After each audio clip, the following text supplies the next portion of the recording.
신약성경 303면 갈라디아서 2장 6절에서 10절까지의 말씀입니다.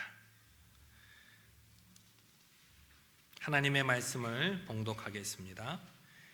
유력하다는 이들 중에 본래 어떤 이들든지 내게 상관이 없으며 하나님은 사람을 외모로 취하지 아니하시나니 저 유력한 이들은 내게 의무를 더하여 준 것이 없고 도리어 그들은 내가 무할례자에게 복음 전함을 맡은 것이 베드로가 할례자에게 맡음과 같은 것을 보았고 베드로에게 역사하사 그를 할례자의 사도로 삼으신 이가 또한 내게 역사하사 나를 이방인의 사도로 삼으셨느니라. 또 기둥같이 여기는 야고보와 게바와 요한도 내게 주신 은혜를 알므로 나와 바나바에게 친교의 악수를 하였으니 우리는 이방인에게로 그들은 할례자에게로 가게 하려 함이라. 다만 우리에게 가난한 자들을 기억하도록 부탁하였으니 이것은 나도 본래부터 힘써 행하여 왔노라. 아멘. 저와 여러분의 삶의 중심에 십자가가 늘 있기를 소원합니다. 우리 앞뒤좌우로 다시 한번 인사해 볼까요? 십자가의 은혜로 삽시다. 십자가의 은혜로 삽시다. 네, 한 주간 평안하셨습니까?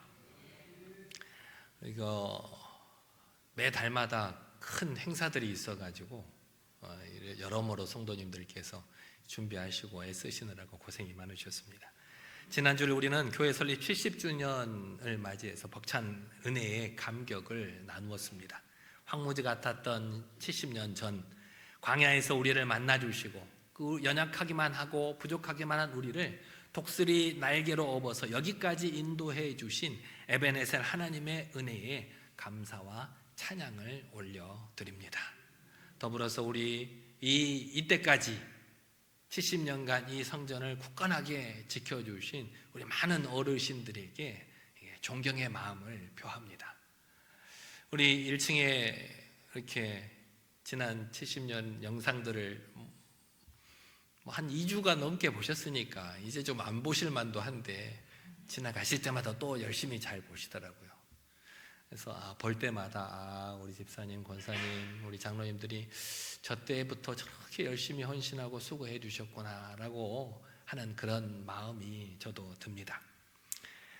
이렇게 우리가 하나님으로부터 큰 은혜를 받았는데 그 하나님으로부터 하나님께서 우리에게 베풀어 주신 은혜의 특징이 있습니다. 하나님께서 우리에게 베풀어 주신 은혜의 특징이 무엇인지 아십니까? 그 은혜는 한 곳에 고여있지 않고 어딘가로 흐르게 된다는 것입니다.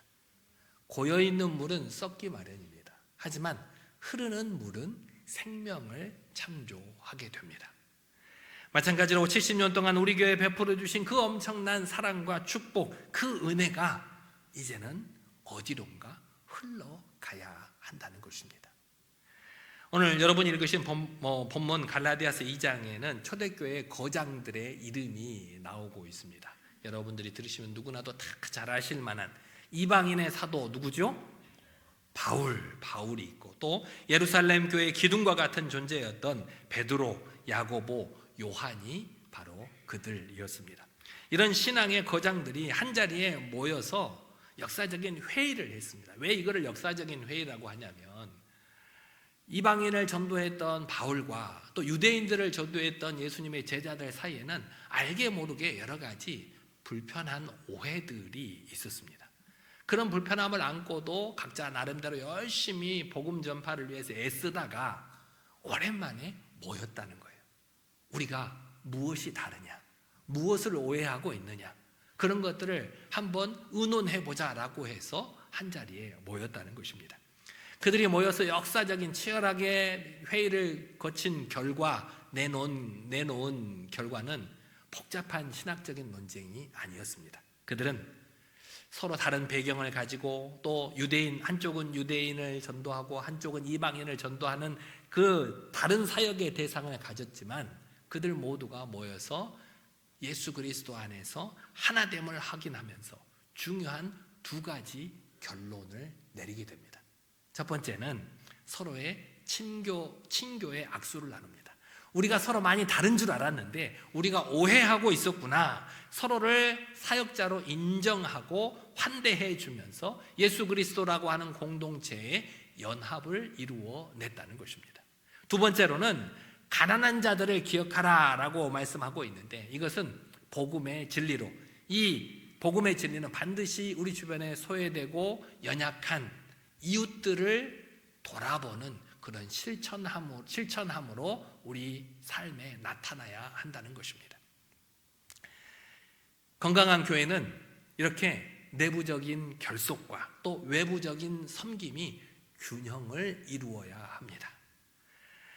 오늘 말씀을 통해서 우리가 70주년을 맞았는데, 이 70년간 우리에게 은혜를 베풀어 주신 그 하나님의 은혜를 다가오는 대림절과 성탄절에 우리는 교회 안과 밖에 어떻게 흘려보낼 것인가, 그것을 고민하고 주님의 목소리에 귀를 기울이는 여러분 모두가 되시기를 바랍니다.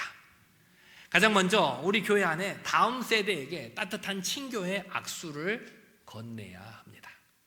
여러분들 반갑다고 악수하시잖아요. 악수하실 때 반갑다고 악수하고, 또 너무 반가운 사람은 두 손을 꼭 잡고 악수를 하는데, 본문 9절 말씀 같이 한번 읽어보시겠습니다. 9절 시작. 또 기둥과 같이 여기는 야고보와 게바와 요한도 내게 주신 은혜를 알므로 나와 바나바에게 친교의 악수를 하였으니 우리는 이방인에게로 그들은 할례자에게로 가게 하려 함이라. 그들이 나눈 이 친교의 악수는 그냥 우리가 하는 보통 반가운 인사가 아니었습니다. 그들은 출신도 성격도 사역의 대상도 완전히 다른 사도들이었습니다. 그래서 때로는 서로가 서로를 오해하는 경우가 많았습니다. 예수님의 제자였던 야고보나 베드로와 요한에게 복음을 들은 유대인들은 자기들이 믿고 섬겨왔던 대로 그 복음을 받아들이려고 했습니다. 그래서 이방인들도 예수님을 믿으려면 자기들처럼 할례도 받아야 되고 율법도 지켜야 되고 그래야만 구원을 얻을 수 있다고 주장했습니다. 한편 이 바울에게서 복음을 들은 이방인 그리스도인들은 그렇게 생각하지 않았습니다. 우리가 바울에게 받은 믿음은 믿음으로 주님의 은혜로 구원을 얻는다고 배웠기 때문에 우리는 유대인들이 지키는 그런 율법을 지키지 않아도 되고 그런 할례를 받아야 되지 않는다고 생각을 해서 유대인들보다는 조금 더 자유롭게 신앙생활을 했다는 것입니다. 이렇게 서로 다른 신앙생활의 모습들 때문에 유대인 그리스도인들과 이방인 그리스도인들 사이에는 서로 오해가 있었습니다. 누가 바로 신앙생활을 하는 것이냐, 누가 올바른 신앙생활이냐 서로 오해하는 경우가 많았다는 겁니다. 하지만 오늘 이 이방인 전도에 힘쓰던 바울과 유대인 전도에 힘쓰던 야고보, 베드로, 요한이 서로 만나서 서로의 다름을 이야기하고 서로가 다르다고 해서 배척하는 것이 아니라 당신은 하나님께서 인정하신 사람입니다. 당신은 예수 그리스도의 공동체의 소중한 일원입니다. 라고 서로의 손을 굳게 붙잡았다는 겁니다. 서로 약간 다른 점은 있지만 우리가 만나서 얘기해 보니 예수 그리스도를 믿는 사람으로서 하나된 복음을 증거하고 있었군요. 우리가 오해했습니다. 죄송합니다. 하고 서로의 친교의 악수를 나눴다는 겁니다. 우리 동암교회 공동체에도 이런 친교의 악수가 필요합니다. 우리가 가장 먼저 돌아보아야 할 것은 우리 교회의 다음 세대입니다. 다음 세대를, 누구를 다음 세대라고 하는 걸까요? 우리가 다음 세대 하니까 또 우리 교회는 특별히 다음 세대를 위한 이렇게 중보 기도를 하고 있잖아요. 약속을 해서. 그러니까 다음 세대 하면 우리 자녀들, 우리 아동부부터 청년부 아이들, 그 아이들을 우리가 다음 세대라고 하는구나 라고 생각하실지 모르겠습니다만 70대에게는 누가 다음 세대일까요? 60대가 다음 세대죠. 60대에게는 누가 다음 세대일까요? 50대가 다음 세대. 여러분들보다 한 10년 정도 낮은 연배를 가진 성도들이 우리의 다음 세대인 거예요. 여러분의 다음 세대가 어디에 있는지 한번 쳐다보세요. 옆에 이 사람이 내 다음 세대인가 내 윗세대인가. 우리 곁에는 우리 교회 미래인 다음 세대가 우리 곁에 있습니다.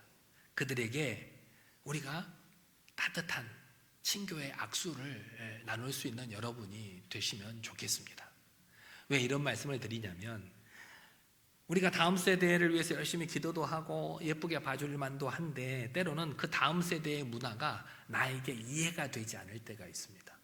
아니, 저렇게 신앙생활하는 게 맞나? 저것이 잘못된 거 아닌가? 때로는 옷차림도 보면 저렇게 교회에 오면 안 되는 거 아닌가? 때로는 찬양하는 모습도 나와 다른 것을 보고 마음에 안 들 때가 있어요. 그렇죠? 신앙생활 하는 것이 내가 신앙생활 하는 것과 달라 보여서 마땅치 않고 어색하게 느껴질 때가 있다라는 겁니다. 때로는 10년 정도는 괜찮지 모르지만 좀 10년, 20년 넘어가면 세대 차이라는 보이지 않는 벽이 우리를 가로막기도 합니다. 아무리 이해해 보려고 해도 내 수준에서는 이해가 안 되는 경우가 많다라는 겁니다. 하지만 오늘 성경은 우리에게 그럼에도 불구하고 내가 먼저 손을 내밀라고 말씀하고 있습니다. 너는 왜 나와는 다르니? 너는 왜 우리와는 다르니? 라고 그를 정죄하고 비판할 것이 아니라 그들을 존중해주고 그들에게 격려의 악수를 내밀라는 것입니다. 내가 기준은 아니잖아요. 그죠? 내가 기준은 아니잖아요. 예전에는 제가 이렇게 늘 존경하는 목사님의 설교를 듣다 보면, 예전에는 교회에 이렇게 머리 염색을 하고 오는 친구들을 별로 좋아하지 않았어요. 그죠? 머리를 빨갛게 염색을 하거나 노랗게 염색을 하고 오면 왠지 불편하고, 왠지 쟤는 안 올 때를 온 사람처럼 보이고 그랬는데, 그 목사님은 빨간 머리도 오너라, 파란 머리도 오너라, 노란 머리도 오너라, 그렇게 설교를 하시고 환대를 해 주었다는 거예요. 머리 색깔이 다른 게 뭐가 중요하겠습니까? 그들의 마음에 예수님을 믿는지 안 믿는지가 더 중요한 거 아닙니까? 그들이 아무리 겉모습이 화려하고 나와 낯설게 느껴질지라도 그들이 예수님을 믿고 성전에서 예배하러 나왔다면 우리는 그들을 감싸 안아줘야 할 의무가 우리에게 있다라는 것입니다. 중세시대에는 왕이 자기를 지키는, 자기 옆에서 특별히 자기를 지키는 기사를 임명할 때 그 임명한 병사를 무릎 꿇게 하고 그의 자기의 긴 칼을 뽑아서 그 양쪽 어깨에 칼을 대면서 지금부터 너는 나의 기사다라고 임명을 했습니다. 그렇죠? 그 순간 그냥 평범했던 기사가 왕의 말과 그 왕의 터치에 의해서 왕의 기사로 변화되는 것입니다. 그렇게 왕의 인정과 터치가 그의 정체성을 바꾸어 버립니다. 그 전에는 그저 일반 평범한 병사에 불과했는데, 왕이 자신을 불러주고 자신을 만져줌에 따라서 자신은 왕 곁에서 왕을 지키는 왕의 기사라는 정체성을 가지게 됐다는 겁니다. 오늘날 우리 다음 세대들에게 필요한 것이 바로 이런 영적인 터치입니다. 여러분이 여러분의 다음 세대에게 내미는 이 친교의 악수는 평범한 악수가 아닙니다. 내가 있어서 참 든든하다, 내가 우리 교회의 미래다라고 하는 인정과 영적인 터치가 바로 여러분이 내미는 친교의 악수라는 것입니다. 우리 교회는 연초부터 이렇게 아동부에서부터 청년부에 이르기까지 우리의 다음 세대들을 위해서 기도를 해왔습니다. 제가 여러분들께 여기 아이들 게시판에 명단을 붙여놓고 여러분들이 거기에 기도하고 싶은 사람을 이렇게 명단을 옆에 써주십시오라고 부탁을 해서 한 아이에게 적게는 3명, 많게는 5명의 중보기도자가 있습니다. 여러분들에게 맡겨진 그 아이들의 기도 제목을 제가 이렇게 문자로 보내드리고, 또 생일이 있는 달에는 이번 달에 몇 월 며칠에 이 친구 생일입니다, 축하해 주시고 축하해 주시면 감사하겠습니다, 또 그렇게 부탁을 드리기도 했습니다. 12월 우리 대림절과 성탄절을 앞두고 우리 다음 세대 기도 후원자들에게 제가 부탁이 있는데 여러분 들어주시겠습니까? 대답 안 하신 분들은 지금 안 들어주시겠다는 건 아니죠. 우리 기도 후원자들에게 제게 부탁이 있는데, 무슨 부탁이냐면, 그동안 우리가 이 아이들을 위해서 열심히 기도로 후원해 왔지만 우리 다음 세대들에게 이 성탄절을 맞아서 성탄절 선물을 준비해 주십사 부탁을 드립니다.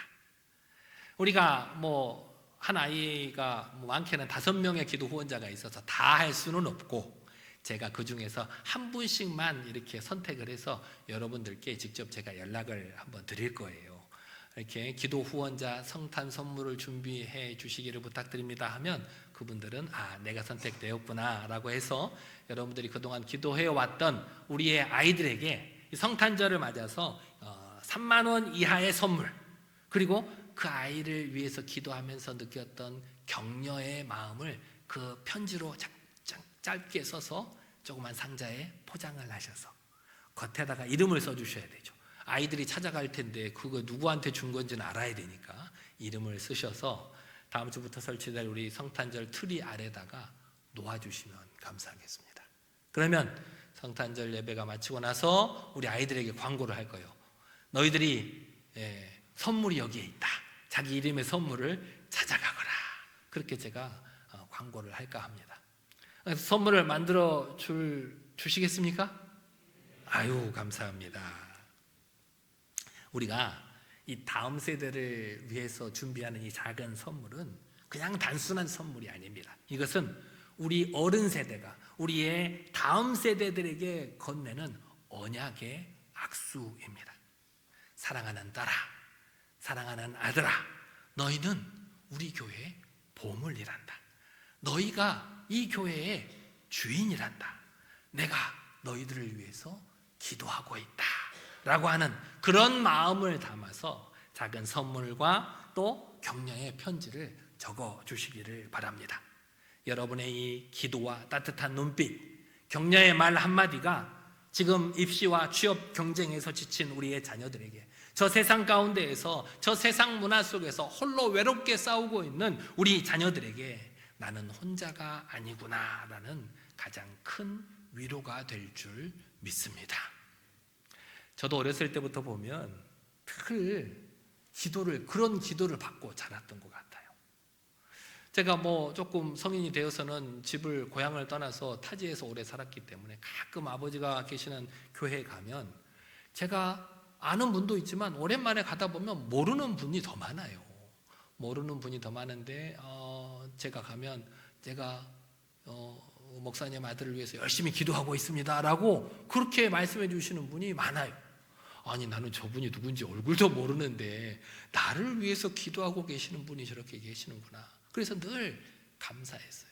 지금 와서 보면 내가 내 아는 분들도 열심히 저를 위해서 기도해 주시지만 저를 모르는 분도 어디선가 저를 열심히 위해서 기도해 주셨구나. 그런 기도 덕분에 내가 오늘날 이 자리에 서 있을 수 있었구나. 그런 은혜를 느낍니다. 여러분들도 그런 기도 후원자가 되어주시기를 바랍니다. 9절에서 오늘 본문 9절에 보면 서로 내부적인 결속을 다루죠. 우리가 서로 다른 사람이 아니구나. 하나님의 예수 그리스도의 복음 안에서 그 복음을 전하는 사람이구나 라고 서로 친교의 악수를 나누었던 우리 사도들이 곧바로 그 시선을 밖으로 돌리는 것을 볼 수가 있습니다. 10절 말씀 다 같이 한번 읽어보실까요? 시작. 다만 우리에게 가난한 자들을 기억하도록 부탁하였으니 이것은 나도 본래부터 힘써 행하여 왔노라. 이 믿음의 거장들이 모인 이 예루살렘 회의의 결론은 대단한 결론이 나온 것은 아닙니다. 가난한 자를 잊지 말라는 것이 그들의 부탁이었습니다. 이것은 초대교회가 생명처럼 여겼던 복음의 정신이었습니다. 우리 초대교회가 어떻게 삶을 살았습니까? 자기의 재산도 다 팔아서 자기 주변에 가난하고 어려운 사람들을 돕고 살았던 교회가 초대교회 아니었습니까? 이것이 바로 복음의 정신이었던 것입니다. 가난한 자들을 기억해 달라는 예수님의 제자들의 부탁에 바울은 자신도 이미 나도 본래부터 이것을 힘써 행하여 왔노라고 고백하고 있는 것을 볼 수가 있습니다. 바울은 누가 시켜서가 아니라, 예수님의 제자들이 시켜서가 아니라 예수님의 제자들의 부탁을 받기 이전부터도 그의 가슴 속에는 그 주변의 이웃들을 향한 거룩한 열정이 불타고 있었던 것입니다. 그래서 나도 그 가난한 자들을 위해서 본래부터 힘써 행하여 왔다고 고백하고 있는 것입니다. 우리는 다음 주일부터 우리 대림절이 시작되고 대림절 끝에 또 성탄절이 있는데 이 이때가 우리는 좀 즐거운 기간이죠. 예수님께서 이 땅에 태어나신 때를 기쁘고 즐거워하고, 하지만 이 즐겁고 따뜻하고 배부른 성탄절은 우리끼리만 이것들을 즐긴다면 그것은 반쪽짜리 성탄절에 불과합니다. 예수님께서 이 땅에 태어나신 것이 성탄이라고 하는데, 예수님께서 이 땅에 태어나신 목적이 뭡니까? 예수님께서 어디에서 태어나셨죠? 화려한 왕궁에서 태어나셨습니까? 아닙니다. 마구간, 가장 낮고 소외된 곳으로 예수님께서는 이 땅에 내려오셨습니다. 그곳에 있는 가난하고 연약한 자들을 위해서 이 땅에 오셨다는 것입니다. 헨리 반 다이크가 쓴 네 번째 동방박사 알타반이라는 이야기가 있습니다. 전설입니다. 전설. 알타반은 원래는 동방박사들과 같이 예수님께 경배하기로 했던 사람 중에 한 사람이었습니다. 다른 동방박사들과 만나기로 약속한 시간에 늦었어요. 늦어서 보니까 너무 기다릴 수는 없어서 다른 동방박사들은 먼저 떠났고, 이 알타반은 그 뒤늦게 그 동방박사들을 쫓아가기 시작했다는 겁니다. 동방박사들이 황금과 유향과 몰약을 예수님께 드릴 선물로 준비했을 때 이 알타반은 빛나는 보석들을 예수님께 선물로 드리려고 준비해가지고 동방박사들 열심히 뒤따라가고 있었습니다. 그런데 아기 예수님을 만나러 가는 도중에 이 알타반이 여러 사람들을 만나게 됩니다. 병든 사람을 만나서 그냥 지나칠 수가 없어서 이 병든 사람을 위해서 자신이 준비했던 예물인 보석 하나를 팔아서 이 병든 사람을 치유해 줍니다. 그렇게 하고 또 길을 떠나는데 굶주린 아이를 만나게 돼서 또 이 굶주린 아이가 굶주린 것을 그냥 지나칠 수 없어서 또 보석을 팔아서 이 굶주린 아이를 구제합니다. 그리고 또 가다 보니까 노예로 팔려가는 여인을 하나 만나게 되고, 그 여인을 또 그냥 지나칠 수 없어서 자신이 준비한 보석을 팔아서 그 여인을 사주고, 고향이 어디냐 물어보니까 고향 어디인데 저기 고향에 가고 싶다고 그래서 그 여인을 고향까지 데려다 주고 다시 예수님을 향한 발걸음을 돌이킵니다. 그러다 보니까 말구에서 태어나신 예수님을 만날 기회를 놓치고 말았어요. 이미 가보니까 예수님이 어디론가, 아기 예수님이 어디론가 다 떠나고 없어요. 또 예수님이 어디로 가셨는가 또 쫓아가다 보니까 또 이리저리 쫓아다녀 보았지만 십자가에서 달려 죽으시기 전에 예수님을 만나지 못하고 죽으신 후에 무덤에 들어가신 후에야 그 현장에 도착하고 맙니다. 알타반은 이제 여기저기 사람들을 돕느라고 자신이 가지고 있던 돈은 물론이고 예수님께 드릴 보석을 다 써버렸어요.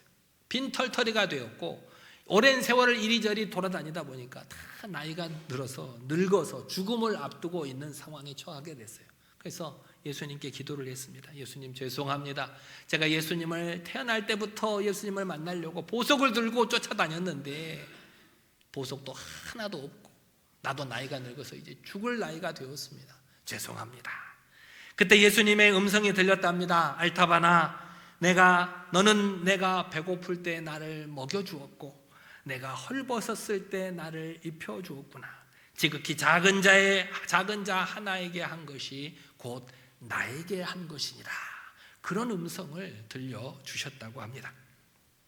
70주년을 맞은 우리 교회가 지난주 또 이번 주까지 우리가 은혜를 나누고 잔치를 벌일 때 교회 밖에는 여전히 추위와 배고픔, 처절한 외로움 속에 시달리는 지역 주민들이 있다는 사실을 우리는 잊지 말아야 합니다. 앞에서 다음 세대 우리 기도 후원자들에게 한 분씩 선택해서 선물을 해 주실 것을 부탁했는데 제가 세어보니까 한 48분 정도 돼요. 많아야 한 50분 정도 되더라고요. 그러면 나머지 분들은 선물을 준비 안 하셔도 되느냐? 그것이 아니라 그 나머지 분들은 우리 지역사회에 있는 이웃들을 위해서 선물을 준비해 주시기를 부탁을 드리겠습니다. 해 주실 거죠? 성탄절을 맞아서 우리 동암교회는 이 지역 주민을 위한 사랑 나눔 상자를 만들고 있습니다. 우리 부활절 때에도 사랑 나눔 상자를 만들어서 우리 지역 주민들에게 다 나누어 드린 경험이 있습니다. 여러분들이 정성껏 만드는 이 사랑 나눔 상자는 앞에 예화로 들었던 알타반의 보석과 같은 것입니다. 예수님을 위해서 정성껏 모았지만 그것을 우리의 이웃을 위해서 사용했을 때 예수님께서 그것들을 흡족하게 받으신 것처럼 여러분이 모아주신 이 사랑 나눔 상자는 우리 주변의 이웃들에게 나누어져서 예수님의 사랑을 느낄 수 있는 귀한 도구가 될 줄 믿습니다. 우리 지역사회에는 여러 독거 어르신들이나 복지의 사각지대에 있는 우리 동네 주민들, 그들에게 이 상자는 단순한 생필품 상자가 아니라 당신은 잊혀지지 않았습니다. 우리 교회가 당신을 기억하고 있습니다. 우리 하나님께서 당신을 지켜보고 있습니다 라고 하는 예수님의 사랑의 증표가 될 줄 믿습니다. 이 상자가 전달되어질 때 그들의 얼어붙은 마음에 예수 그리스도의 따뜻한 사랑의 온기가 전해질 줄 믿습니다. 말씀을 준비하면서 제가 여러분에게 선물을 강요하는 것은 아닌가 그런 죄송스러운 마음이 들었습니다. 오늘도 해주실 거죠? 라고 제가 여러 번 여러분께 여쭙고 있는데, 사랑하는 성도 여러분, 우리의 다음 세대를 위한 이 성탄 선물과 우리 지역 주민을 위한 이 사랑 나눔 상자를 만드는 일이 그 연말 연시에 치르는 귀찮은 행사나 우리에게 숙제처럼 다가오지 않기를 바랍니다. 연말이라 바쁘시고 또 주머니 사정도 넉넉치 않으시겠지만 장장 70년 동안 우리 교회에 베풀어 주신 그 하나님의 은혜를 기억하면서 자원함으로 그들에게 주님의 사랑을 나누어 줄 수 있는 여러분 모두가 되시기를 바랍니다. 목사님이 하라니까 해야지, 그런 마음으로 하는 것이 아니라 내가 70년 동안 받은 그 은혜가 너무 커서, 우리 교회가 70년 동안 받은 은혜가 너무나도 커서 감사해서 내가 먼저 하겠습니다, 내가 더 좋은 것을 이 상자에 담겠습니다 라고 나서는 여러분 모두가 되어주시기를 간절히 기도합니다. 예수님께서는 십자가에서 두 팔을 벌리고 십자가에 달려 돌아가셨습니다. 이것은 마치 언뜻 보면 이 온 세상을 두 팔로 안는 것처럼 보이기도 합니다. 예수님처럼 우리도 두 팔을 사용해야 합니다. 한 팔로는 우리 교회 안으로 뻗어서 우리 교회 다음 세대들을 안아주는 여러분들이 되시기를 바랍니다. 여러분들이 그동안 기도로 중보해왔던 우리의 다음 세대들을 생각하며 이 선물과 격려의 편지를 준비해 주시기를 바랍니다.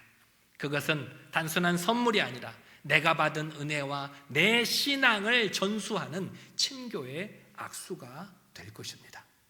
여러분의 또 한 팔은 교회 밖으로 뻗어서 지역 주민을 위한 사랑 나눔 상자를 만들어 주시기를 부탁드립니다.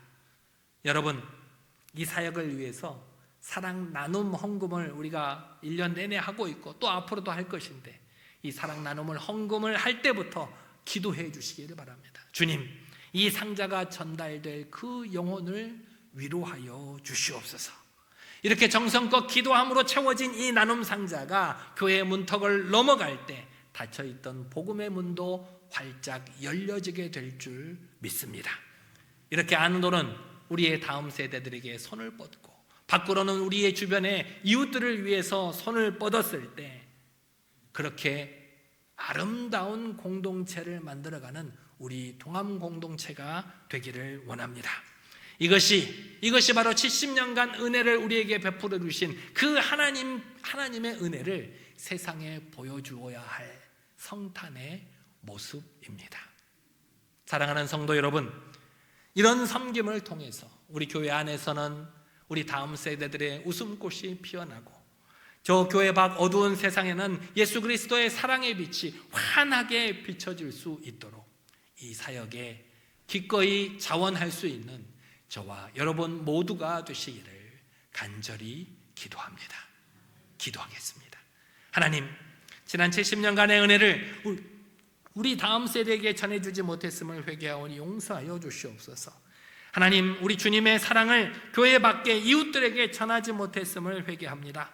이제는 70년간 우리에게 베풀어 주신 그 하나님의 은혜를 기억하고 그것을 우리 다음 세대와 교회 밖에 소외된 이웃들에게 전하는 축복의 통로가 될 수 있도록 해달라고 이 시간 우리 한 목소리로 간절히 기도하겠습니다. 능력의 하나님 아버지, 어리석고 부족한 우리들을 주님의 거룩하신 말씀으로 깨우쳐 주심에 감사를 드립니다.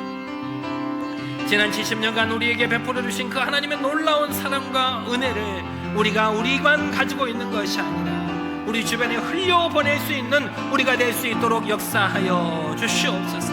우리 아버지, 우리의 팔을 교회 안에 다음 세대들을 아버지 향하여 뻗어서 아버지, 그동안 우리가 중보해왔던 우리의 다음 세대들을 생각하며 그들의 아버지, 그들에게 생각과 아버지 선물과 격려의 편지를 통해서 내가 받은 하나님의 은혜와 내가 받은 아버지 신앙을 우리의 다음 세대들에게 전수할 수 있는 우리가 될 수 있도록 역사하여 주시옵소서. 아버지 하나님, 주님께로부터 받은 귀하고 아름다운 은혜를 나만 누리고 있었음을 회개하오니 용서하여 주시옵소서. 이제는 또 다른 팔을 교회 밖으로 뻗어 지역 주민을 위한 사랑 나눔 상자를 통해서 아버지, 그들을 위하여 간절히 기도하는 마음으로 준비하게 하시고 하나님의 사랑이 가득 담긴 이 사랑 나눔 상자를 통하여 우리 지역사회에 예수 그리스도의 복음이 널리 아버지 전해질 수 있도록 인도하여 주시옵소서. 아버지 하나님께서 함께하여 주실 줄 믿사옵나이다. 사랑과 자비의 하나님 아버지, 지난 70년 동안 우리 교회를 지키신 은혜를 기억하며 이제는 그 사랑을 흘려보내기를 원합니다. 오늘 주신 말씀처럼 우리들이 교회 안에 다음 세대들에게는 따뜻한 친교의 악수와 선물을 전하는 영적인 부모가 되게 하시고 교회 밖에 소외된 이웃들에게는 예수님의 사랑을 가득 담은 이 사랑 나눔 상자를 전하는 축복의 통로가 되게 하여 주옵소서. 안으로는 예수님의 사랑으로 뭉치고 밖으로는 이웃을 섬기기 위하여 흩어지는 균형 잡힌 교회가 되어 이 춥고 어두운 시대에 예수 그리스도의 따뜻한 사랑이 널리 전해질 수 있도록 우리를 사용하여 주옵소서. 예수님 이름으로 기도드리옵나이다. 아멘.